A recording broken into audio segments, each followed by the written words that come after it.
पूज्याय राघवेन्द्राय सत्यधर्मरताय च। ಇವತ್ತು ಗುರುವಾರ. ನನಗೆ ರಾಯರು ಅಂದರೆ ತುಂಬ ಇಷ್ಟ. ಹಾಗಾಗಿ ಬೆಳಗ್ಗೆ ಎದ್ದು ಬೇಗ ಪೂಜೆ ಮಾಡಿ ಈಗ ತಿಂಡಿ ಮಾಡೋಣ ಅಂತ ಬಂದು. ಏನು ತಿಂಡಿ ಮಾಡೋದು? ನಿಮಗೂ ಇದೆ ಡೌಟ, ಬೆಳಗ್ಗೆ ಹೊತ್ತು ಏನು ತಿಂಡಿ ಮಾಡಬೇಕು ಅನ್ನೋದು. ಹಾಗಾದರೆ ಬನ್ನಿ, ಇವತ್ತು ನಾನು ಮಾಡ್ತಿರೋ ತಿಂಡಿನ ಒಂದ್ಸರಿ ಟ್ರೈ ಮಾಡಿ, ಟೇಸ್ಟ್ ಮಾಡಿ. ಇಲ್ಲಿ ನಾನು ಕುಕ್ಕರ್ಗೆ ಎಣ್ಣೆ, ಸ್ವಲ್ಪ ತುಪ್ಪ ಹಾಕಿ ಚಕ್ಕೆ, ಲವಂಗ, ಪಲಾವ್ ಎಲೆ, ಸೋಂಪು ಮತ್ತು ಕಲ್ಲುವು, ಸ್ಟಾರ್ ಹೂವು ಇದನ್ನೆಲ್ಲ ಹಾಕ್ಕೊಂಡು ಫ್ರೈ ಮಾಡ್ತಾಯಿದ್ದೀನಿ ಒಂದು ಸ್ವಲ್ಪ. ಅದ್ರ ಜೊತೆಗೆ ಈಗ ಈರುಳ್ಳಿ ಹಾಕೊಳ್ಳೋಣ. ಒಂದು ಈರುಳ್ಳಿ ಹಾಕಿದ್ದೀನಿ ನಾನು. ಅದನ್ನು ಸ್ವಲ್ಪ ಹೊಂಬಣ್ಣ ಬರೋವರೆಗೂ ಫ್ರೈ ಮಾಡ್ಕೊತೀನಿ. ಇವಾಗ ನಾನು ಇನ್ನೊಂದು ಕಡೆ ಈರುಳ್ಳಿ, ಬೆಳ್ಳುಳ್ಳಿ, ಶುಂಠಿ ಜೊತೆಗೆ 4 ಮೆಣಸಿನ್ಕಾಯಿ ತೊಗೊಂಡಿದ್ದೀನಿ. ಇದಿಷ್ಟನ್ನು ನಾವು ಇವಾಗ ಮಿಕ್ಸರ್ ಜಾರ್ಗೆ ಹಾಕ್ಕೊಂಡು ಒಂದು ಪೇಸ್ಟ್ ಮಾಡ್ಕೋಬೇಕು.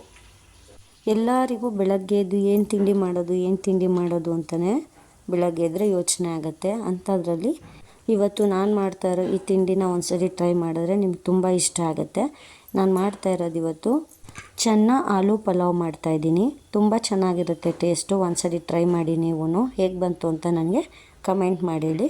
ಈಗ ನಾನಿಲ್ಲಿ ಪೇಸ್ಟ್ ಮಾಡ್ಕೊಂಡಿದ್ದೀನಿ. ಇಲ್ಲಿ ಈರುಳ್ಳಿ ಚೆನ್ನಾಗಿ ಫ್ರೈ ಆಗಿದೆ, ಅದಕ್ಕೆ ನಾನು ಹಾಕ್ಕೋಬೇಕು. ಅದಕ್ಕೆ ಮುಂಚೆ ಇಲ್ಲಿ ಕೊತ್ತಂಬರಿ ಸೊಪ್ಪು, ಪುದೀನ ಹಾಕ್ಕೊಂಡು ಫ್ರೈ ಮಾಡ್ಕೊತೀನಿ. ಅದಾದಮೇಲೆ ಇವಾಗ ನಾನಿಲ್ಲಿ ರುಬ್ಬಿರೋಂಥ ಮಿಶ್ರಣನ ಹಾಕ್ಕೊತೀನಿ. ಅದನ್ನು ಹಾಕಿ ಸ್ವಲ್ಪ ಫ್ರೈ ಮಾಡ್ಕೋಬೇಕು. ಸ್ವಲ್ಪ ಹಸಿ ವಾಸನೆ ಹೋಗೋತ್ತವರೆಗೂ ಫ್ರೈ ಮಾಡಿ ಆಮೇಲೆ ಸ್ವಲ್ಪ ಟೊಮೆಟೊ ಹಾಕ್ಕೊತೀನಿ. ಆ ಟೊಮೆಟೊನ ಇವಾಗ ಫ್ರೈ ಮಾಡಿಕೊಂಡು ಅದು ಸ್ವಲ್ಪ ಸಾಫ್ಟ್ ಆಗೋ ತನಕ ಫ್ರೈ ಮಾಡ್ಕೋಬೇಕಾಗತ್ತೆ. ನೋಡಿ, ಈ ಥರ ನೀಟಾಗಿ ಫ್ರೈ ಮಾಡ್ಕೊತೀನಿ. ಅದು ಟೊಮೆಟೊ ಸ್ವಲ್ಪ ಸಾಫ್ಟ್ ಆಗಬೇಕು ಅಲ್ಲಿವರೆಗೂ ಅಷ್ಟೇ.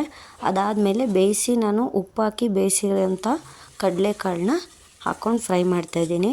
ಅದ್ರ ಜೊತೆಗೆ ನಾವಿವಾಗ ಸ್ವಲ್ಪ ದಪ್ಪವಾಗಿ ಮೇಲ್ಗಡೆ ಸಿಪ್ಪೆ ತೆಗೆದ್ಬಿಟ್ಟು ಆಲೂಗೆಡ್ಡೆ ಕಟ್ ಮಾಡಿ ಇಟ್ಕೊಂಡಿರಬೇಕು. ಅದನ್ನು ಇವಾಗ ಫ್ರೈ ಮಾಡ್ತಾಯಿದ್ದೀನಲ್ಲ, ಇವಾಗ ಅದ್ರ ಜೊತೆಗೆ ನಾನು ಇದನ್ನೇನು ಬೇಯಿಸಿಲ್ಲ, ಹಾಗೆ ಡೈರೆಕ್ಟಾಗಿ ಹಾಕ್ಕೊತಾ ಇದ್ದೀನಿ. ಇದನ್ನು ಸ್ವಲ್ಪ ಫ್ರೈ ಮಾಡ್ಕೋಬೇಕು. ನೀಟಾಗಿ ಫ್ರೈ ಮಾಡಿಕೊಂಡ್ರೆ ಇಲ್ಲೇ ಬೆಂದೋಗ್ಬಿಡುತ್ತೆ ಅದು. ಈಗ ಸ್ವಲ್ಪ ರುಚಿಗೆ ತಕ್ಕಷ್ಟು ಉಪ್ಪು ಹಾಕ್ಕೊಂಡು ನೀಟಾಗಿ ಫ್ರೈ ಮಾಡಿಕೊಂಡ್ರೆ ಆಲೂಗೆಡ್ಡೆನೂ ಇವಾಗ ಇದರಲ್ಲೇ ಬೇಯುತ್ತೆ ನೀಟಾಗಿ. ಅದ್ರ ಜೊತೆಗೆ ನಾನಿವಾಗ ಸ್ವಲ್ಪ ಗರಂ ಮಸಾಲ, ಚಿಲ್ಲಿ ಪೌಡರು ಹಾಕ್ಕೊತಾ ಇದ್ದೀನಿ. ಈ ಥರ ಸ್ವಲ್ಪ ನೀಟಾಗಿ ಮಿಕ್ಸ್ ಮಾಡಿಕೊಂಡ್ರೆ ಅದಕ್ಕೆಲ್ಲ ಉಪ್ಪು ಖಾರ ನೀಟಾಗಿ ಹಿಡಿಯುತ್ತೆ.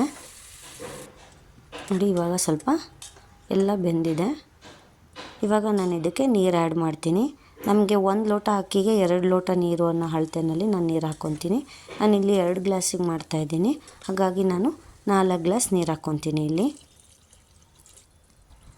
ನಾವು ನೀರು ಹಾಕಿ ಒಂದು ಸ್ವಲ್ಪ ಕುದಿಯೋ ತನಕ ಬಿಟ್ಟು ಆಮೇಲೆ ಸ್ವಲ್ಪ ಉಪ್ಪು ಖಾರ ಟೇಸ್ಟ್ ನೋಡಿ, ಬೇಕಿದ್ರೆ ಸಪ್ಪಾಗಿತ್ತು ಅಂತಂದರೆ ಉಪ್ಪು ಹಾಕ್ಕೋಬೋದು. ಖಾರ ಇನ್ನೂ ಸ್ವಲ್ಪ ಬೇಕಿತ್ತು ಅಂದರೆ ನೀವು ಚಿಲ್ಲಿ ಪೌಡರ್ ಹಾಕ್ಕೋಬೇಕು, ಚೆನ್ನಾಗಾಗತ್ತೆ.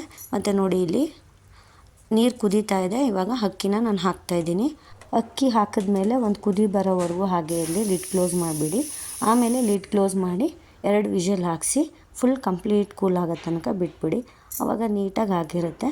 ನೋಡಿ, ಇಲ್ಲಿ ಎಷ್ಟು ಚೆನ್ನಾಗಾಗಿದೆ, ಸೂಪರಾಗಿದೆ. ಇವಾಗ ಅದನ್ನು ನೀಟಾಗಿ ಮಿಕ್ಸ್ ಮಾಡ್ಕೊಳ್ಳಿ ಒಂದು ಕಡೆಯಿಂದ. ಈ ಥರ ಡಿಫ್ರೆಂಟಾಗಿ ಮಾಡ್ಕೊಂಡು ಕೊಟ್ಟರೆ ಮನೇಲಿ ಮಕ್ಕಳು, ದೊಡ್ಡವರು ಎಲ್ಲರೂ ಇಷ್ಟಪಟ್ಟು ತಿಂತಾರೆ. ಒಂದು ಸರಿ ಟ್ರೈ ಮಾಡಿ ನೋಡಿ. ಇಲ್ಲಿ ಎಷ್ಟು ಚೆನ್ನಾಗಿ ಕಾಣಿಸ್ತಾ ಇದೆ, ಯಾವಾಗ ತಿನ್ನೋಣ ಅಂತ ಅನ್ನಿಸ್ತಾ ಇದೆ. ಇನ್ನೂ ಯಾರೆಲ್ಲ ನನ್ನ ಚಾನಲ್ನ ಸಬ್ಸ್ಕ್ರೈಬ್ ಆಗಿಲ್ಲ, ಸಬ್ಸ್ಕ್ರೈಬ್ ಮಾಡಿ, ಲೈಕ್ ಮಾಡಿ, ಶೇರ್ ಮಾಡಿ, ಕಮೆಂಟ್ ಮಾಡಿ. Thank you.